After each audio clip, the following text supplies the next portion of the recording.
각자는 각자일 때 가장 아름답다, 내가 더 잘할 수 있는 것, 그런 접점을 찾아가게 될 거라고 생각을 합니다.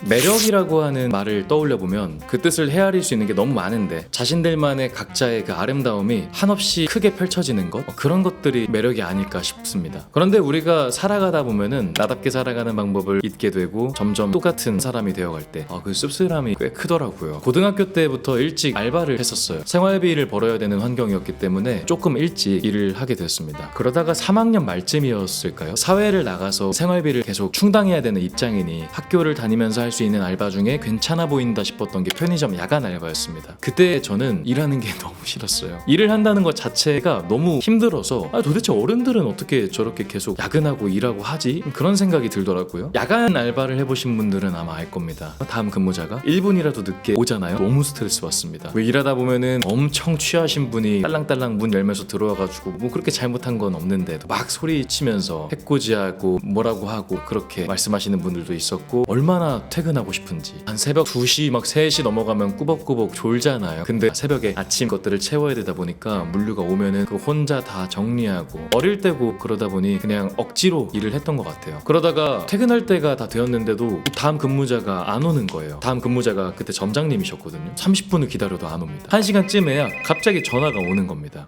너무 미안하다, 내가 지금 정말 급한 일이 생겨가지고 어쩔 수 없이 늦었다, 미안하다. 지금 생각해도 억울하고 부당한 일이기도 하지만 그때 당시에 더 뜨거웠던, 더 어렸던 저에게는 용납하기가 힘든 일이었습니다. 그래서 궁시렁궁시렁 대면서 짜증을 냈고 이 분노를 그분에게 표출을 했어요. 그렇게 제 이야기를 계속 듣고 있던 점장님이 가만히 있더니 조용한 목소리로 이렇게 말씀을 하시더라고요. 그러면 관도, 너 말고 할 사람 되게 많아, 관도. 그 말을 듣자마자 마음이 너무 화로 가득 차 있어서 참을 수가 없었습니다. 그래서 바로 관뒀죠. 물론 뭐 할 거는 좀 다 하고 가야죠. 그 사람 올 때까지 좀 기다리긴 했습니다만, 난 잘못한 것도 없다 생각을 했고 부당한 일을 당했기 때문에 괜찮아, 저런 사람 말이 나한테 뭐 중요한 것도 아닌데, 이런 생각을 하면서 어떻게든 마음을 다독여 봤는데 그렇지 않았던 것 같아요. 마음속의 상처가 지워지지 않았던 것 같습니다. 사회생활 초년 때 특히나 저는 저의 능력의 가치로 일을 해야 됐던 직업이기 때문에 그 말이 계속 들릴 수밖에 없는 일이었고, 그때마다 숨고 싶었던 것 같아요. 그런 말들을 들으면 집에 가서 침대에 누워가지고 가만히 있는 게 유일한 피난처였고 심장이 욱신거리는 거죠. 뭐 지금도 완전히 나아지진 않은 것 같습니다. 여러분들 혹시 영화 쿵푸팬더 보셨나요? 이 쿵푸팬더라는 영화가 저희에게 되게 많은 가르침을 주는 작품이라고 저는 생각을 해요. 영화 보면은 굉장히 포동포동하고 귀여운 주인공 포가 나오지 않습니까? 시즌 1에서 어떤 내용이 나옵니까? 아주 능력도 없고 보잘것없는 흥미만 넘치는 팬더인 포가 최고의 쿵푸 전사가 되기 위해서 그곳에 찾아가게 되고, 거기에서 열심히 수행을 하다가 마지막에 깨달음을 얻고 이런 가르침을 받죠. 최고의 기술은 요령에서 나오는 것이 아니라 마음에서 나오는 것이다. 그리고 이제 시즌 2가 되면서 또 다른 적을 만나면 자신의 성장 과정을 겪는데, 영화 마지막에는 그런 가르침을 얻게 되죠. 내면의 평화, 음양의 조화,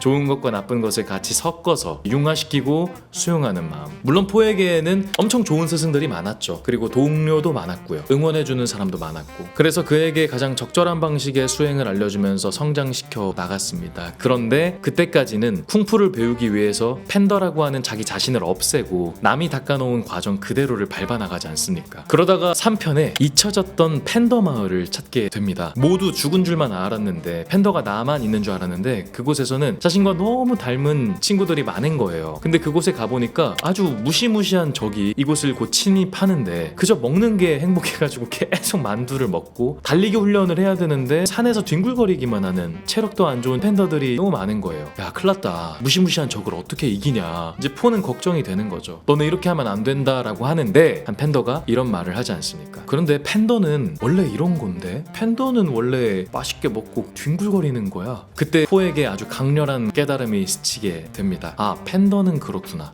드디어 이제 팬더 자기 자신에 대한 생각을 하게 되고, 거기에 있던 친구들도 팬더라는 것을 느끼게 되고, 그들이 가장 잘할 수 있는 방식들을 생각하게 돼서 그 방법으로 훈련하죠. 그리고 아주 사상 최강의 무시무시한 적을 기어코 무너뜨리는 그런 내용이 쿵푸팬더 시즌 3였지 않습니까? 옛날에는 이 영화를 보면서 그냥 재밌게만 봤었는데 이제는 제 자신의 삶을 보게 되더라고요. 오랜 기간 동안 남의 기준으로만 맞춰왔던 시간들 말이죠. 시간이 지날수록 함께 살아가는 뭔가가 있다 보니까 개성, 자신의 매력, 이런 글자가 더 지워지게 되는 것 같습니다. 그리고 차츰차츰 나이를 먹다 보면 이런 것들을 생각하지 않고 살아가다 보니까 갈아 끼우는 부품이 된 것 같은 기분을 느끼는 삶을 살 때가 제법 있습니다. 그 기분 느껴보신 분들은 이게 얼마나 씁쓸한지 알 겁니다. 인생의 용기가 사라지죠. 나는 아무런 가치가 없구나, 난 할 줄 아는 게 아무것도 없구나, 좌절하게 되죠. 그런 저희에게 주인공 폰은 이렇게 가르쳐 주는 것 같습니다. 잊지 말라고요. 당신 안에는 분명 아름답고 아주 위대한 개성이 존재한다고. 팬더라고 했던 친구들은 뛰는 대신에 굴러야 한다고. 그리고 창 대신 만두를 투척해야 된다고. 그리고 적에게 다가가서 관절 꺾기를 하는 게 아니라 뒤뚱뒤뚱 다가가서 코코니 안아줘야 한다고요.